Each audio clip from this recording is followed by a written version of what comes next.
But it does kind of bring up another interesting story that I forgot to bring up last week because it's kind of a week and a half old at this point. But so long story short, Richaun Holmes is filing a defamation lawsuit against the Sacramento Bee, or the owner / parent company of the Sacramento Bee, as well as the opinion writer Robin Epley, who penned a series of pieces detailing Holmes's ex-wife's allegations against Richaun Holmes that were ultimately discarded, I guess would be the term, by, I think it was a Los Angeles court in deciding custody for the child, which ultimately went to Richaun Holmes. So with all that, he's filing a defamation lawsuit, and it does bring up the whole idea that all the off-the-court matters were not, in fact, behind him, and that it may have played a bigger role than initially imagined. And, of course, it's at a different stage now than it was a year ago, obviously.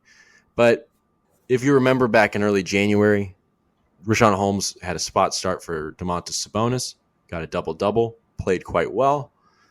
And after the game, Mike Brown made note of the fact that he's going through stuff off the floor. And it was the first time it had really been mentioned all season.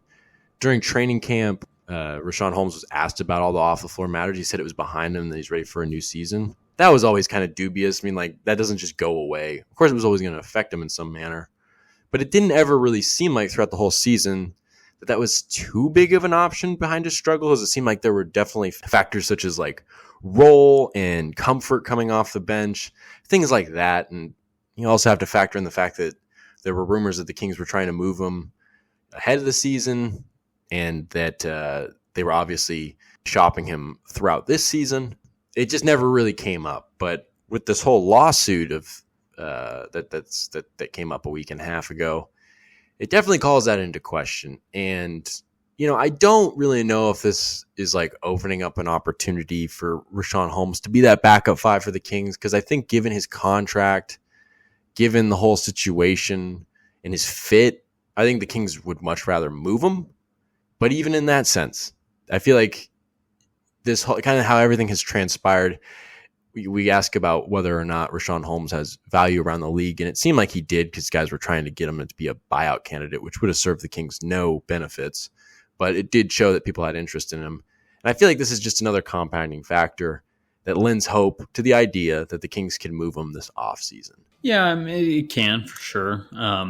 Holmes obviously hasn't been the same since these allegations came out and this whole court thing.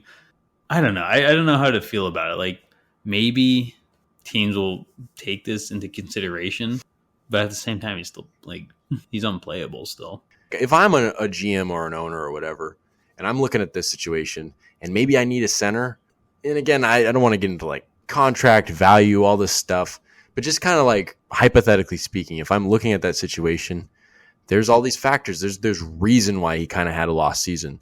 And when you've been lost for the season, there ain't no way he's going to get back. I just don't feel like you're going to be able to get back in the hamster wheel with it going at full speed at this point and make such a big impact at this point in the season. I just think the season's kind of lost at that point for him.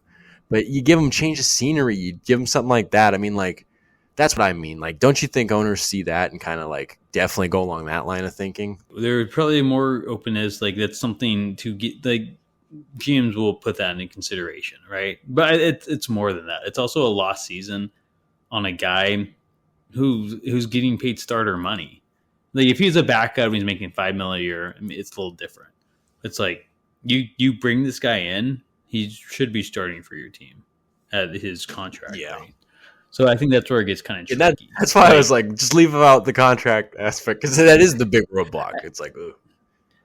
Yeah, it is a big roadblock. And it's like, all right, well, I'm bringing in the starting center who didn't play last year. And not only did he not play, he was unplayable. And yeah, like, okay, he had like I get it. It's like, okay, he has a lot of off-court issues that affected his play. He's played really well the last couple seasons before all this happened. Like, maybe someone would want to take a chance on him because he was super good. He was leading the league in field goal percentage and stuff like that. Hustle player, not like the best rebounder, but someone who could be a starter on a lot of teams in this league. So it's just like this last year and a half, it's just kind of setting him back. And it's like, okay, Like, yeah, maybe he has all these off-court issues, but do we want to take a chance on this guy who has a couple more years left on his contract and is going to eat up our cap space? That's where it just gets messy. And like, I'm rooting for Holmes. We're all rooting for Holmes. It's hard not to love the guy and all he's done, even after this year. But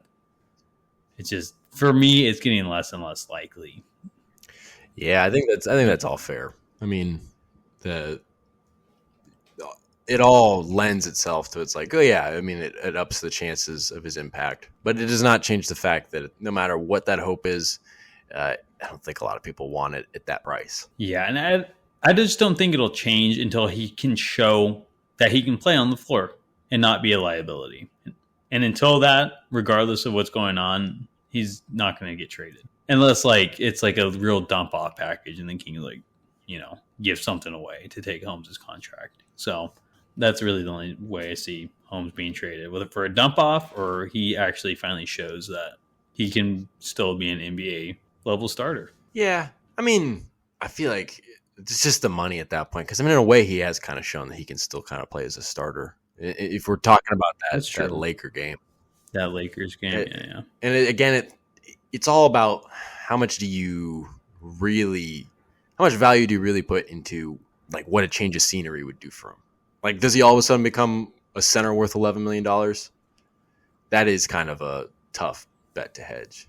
And I think that, as we're both pointing to, I guess that is kind of the dam in the river there that gets interesting. We'll have to see. I mean, like, this team's primed for a playoff run. It's not like last season where it's like mid-March and we're already talking about what do the Kings need to do for a head coach?